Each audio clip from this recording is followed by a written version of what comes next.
Hi, Algebra 2. In this section in lesson 5.4, you're going to be graphing rational functions. So we're going to be seeing a lot of horizontal and vertical asymptotes. Here we go. A rational function, like we've been seeing, is a function that's written as a fraction with your variable in the denominator. The parent graph or parent function is going to look like this. This is a hyperbola when you have those two curves and then a vertical and horizontal asymptote. Remember back to quadratic functions, that was a parabola. So now we're looking at a hyperbola. When we do transformations with rational functions, it's going to be very similar to every time we've done transformations this year. If you add something onto the end of the function, that's going to be a vertical translation. If we're adding or subtracting something just to x, that's going to be your horizontal translation, going left or right. If the number in the numerator is something other than 1, that's going to be your vertical stretch or compression. And if it's less than 0, if it's a negative number, then it's going to be your reflection across the x-axis. In graph A here, this is going to have a transformation of moving left 2 units, and I'm looking at, in the denominator here, at what is happening to x, and if I rewrite it as x subtracting -2, then it's easier to see why it's moving left, or you can just remember that it's a little bit opposite than what you think it should be. Since it moved left 2 units, my vertical asymptote is going to be here at -2. That's moving left 2 units. My horizontal asymptote is going to stay the same because I'm not moving up or down. And if I sketch the graph, it's going to end up looking something like this.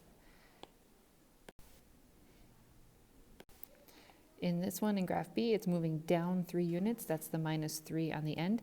So you can see my horizontal asymptote now moved down 3 units. My vertical asymptote stays the same.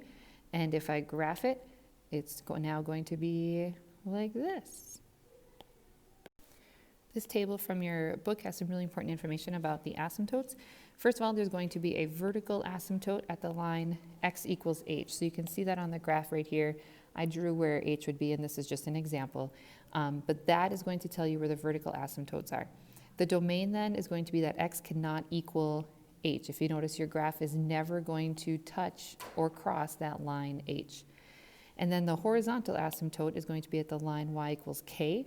You can see that I drew an example of that here. And again, the range is going to say that y cannot equal k, and that's because your graph is never going to touch or cross the line k.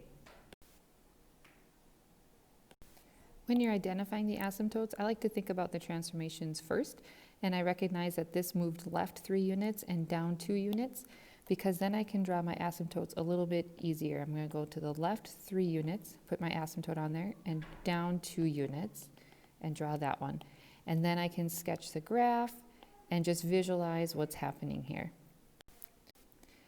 To answer the question then, the horizontal asymptote is going to be at y equals -2. That is this horizontal line right here.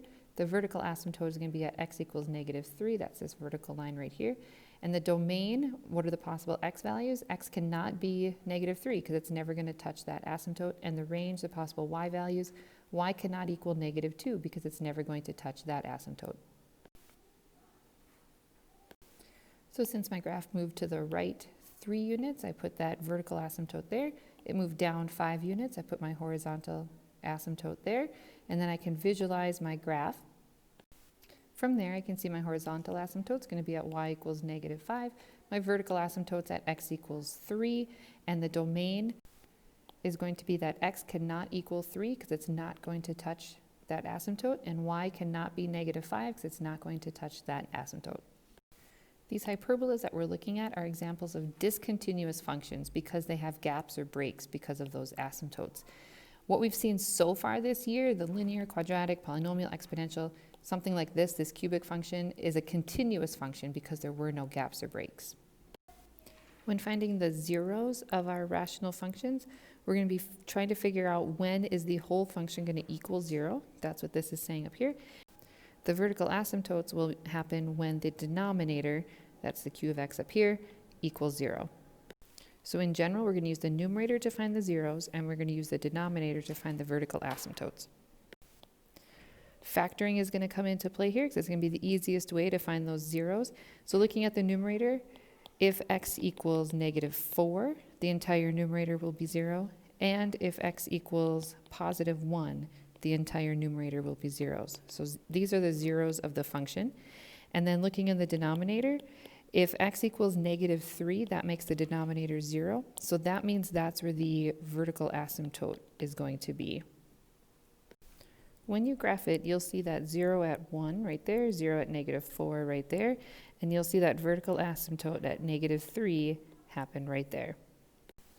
Here's some rules from your book and on finding horizontal asymptotes. These are things that are going to be very helpful when you are graphing these rational functions, but they're not things that I would expect you to memorize.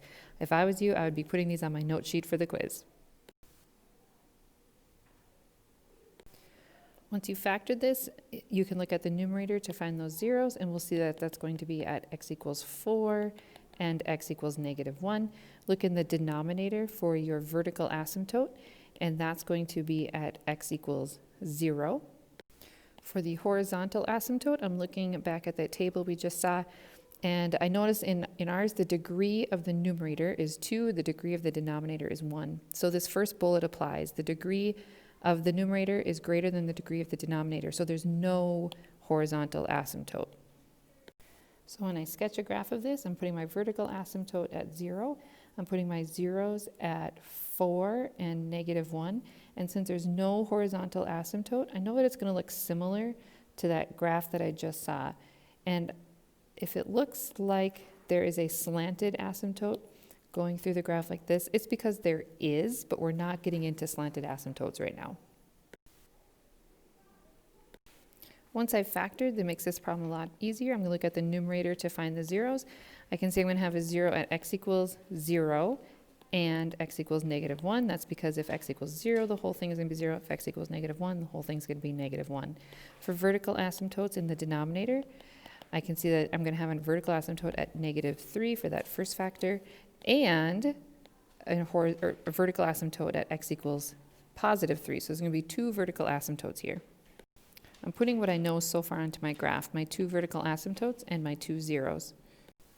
Now I'm looking at my horizontal asymptotes, and I'm looking back at my table, and I see the degree in my function is equal in the numerator and the denominator. So that takes me down to the third bullet on that table, and it says the horizontal asymptote is going to be the line y equals, and then I need the leading coefficient of my numerator over my denominator.